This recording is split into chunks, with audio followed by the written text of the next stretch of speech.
पिंपरी चिंचवड महापालिकेचा निकाल जो आहे आज तो जाहीर होणार आहे आणि अवघ्या काही तासांमध्ये या मतमोजणीला सुरुवात होणार आहे। 10 वाजल्यापासूनच या मतमोजणीला सुरुवात होणार आहे।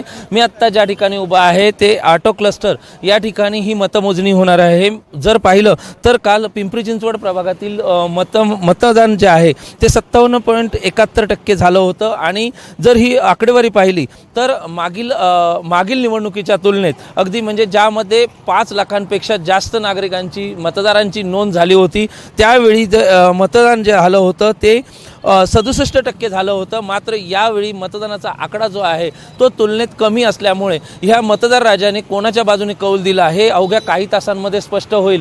वरिष्ठ नेत्यांच्या देखील प्रतिष्ठा जी आहे त्यामध्ये या ठिकाणचे राज्याचे मुख्यमंत्री असतील त्याचप्रमाणे उपमुख्यमंत्री असतील अजित पवार यांची देखील ही प्रतिष्ठा जी आहे पणाला लागलेली आहे। दोन्ही राष्ट्रवादी या पिंपरी चिंचवडमध्ये एकत्र लढले होते आणि अगदी भाजपला विरोधी मानून सत्तेत असलेल्या भाजपाला विरोधी मानून या ठिकाणी ही निवडणूक प्रक्रिया जी होती ती पूर्ण झाली होती।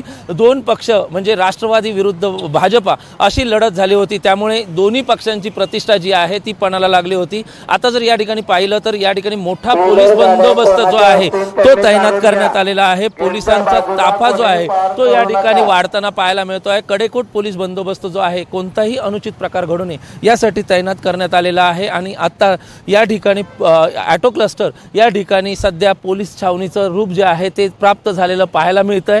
तसंच जर पाहिलं तर सद्यस्थितीला आता काही वेळातच ही मतमोजणी सुरू होईल आणि या मतमोजणी झाल्यानंतर हे संपूर्ण जे उमेदवार होते त्यांचं भवितव्य जे मतदारांनी मतपेटीत कैद केलं आहे ते या ठिकाणी जाहीर झाल्यानंतर मतदानाचा या खऱ्या उमेदवारांचा चेहरा जो आहे कोणाला पसंती दिली आहे हे चित्र जे आहे ते स्पष्ट होणार आहे। कॅमेरामन अनिलसह विशाल रेवडेकर, LS मराठी, पिंपरी चिंचवड, पुणे।